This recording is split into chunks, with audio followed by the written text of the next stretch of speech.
Second Q, Q of the tungsten. That changes temperature, MCP delta T.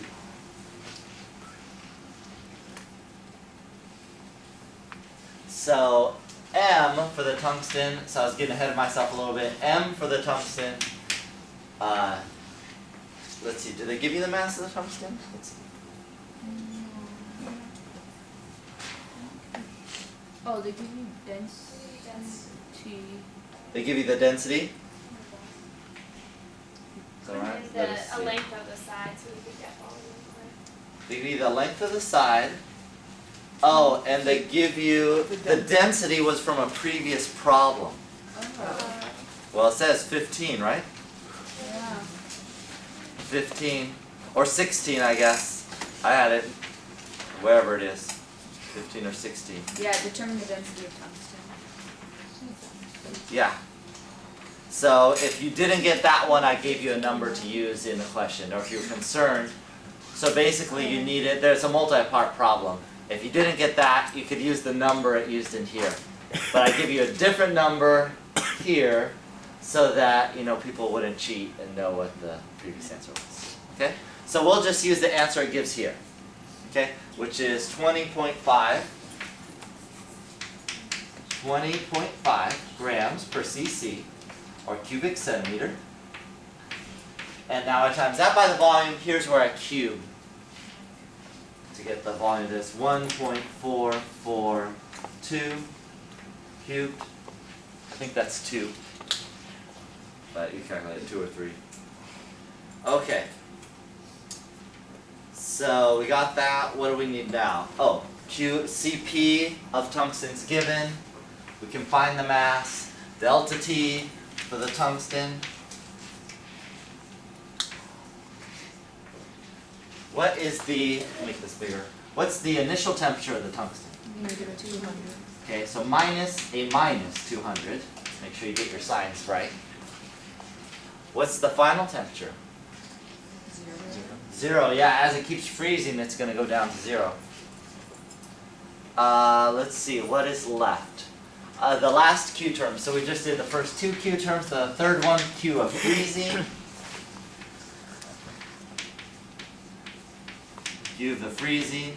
That is not a temperature change, it's an enthalpy change, N delta H.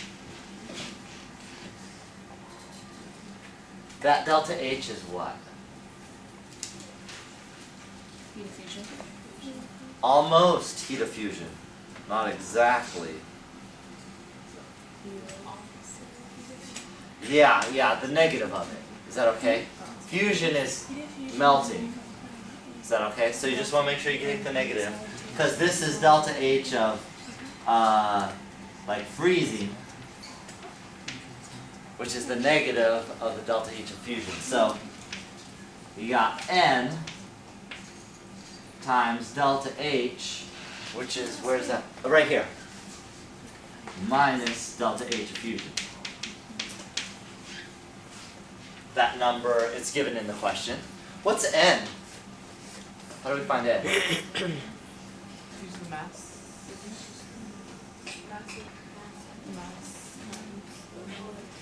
Use the density.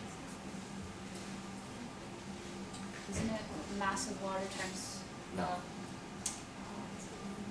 1 mole over a molar mass? Is it No. mass of the tungsten divided by the molar mass of tungsten? No. It's what you're solving for. It's just mass. Yeah. This is what you want. How much water freezes? It's that number right there. Does that kind of make sense? I mean, otherwise you'd have every single variable possible.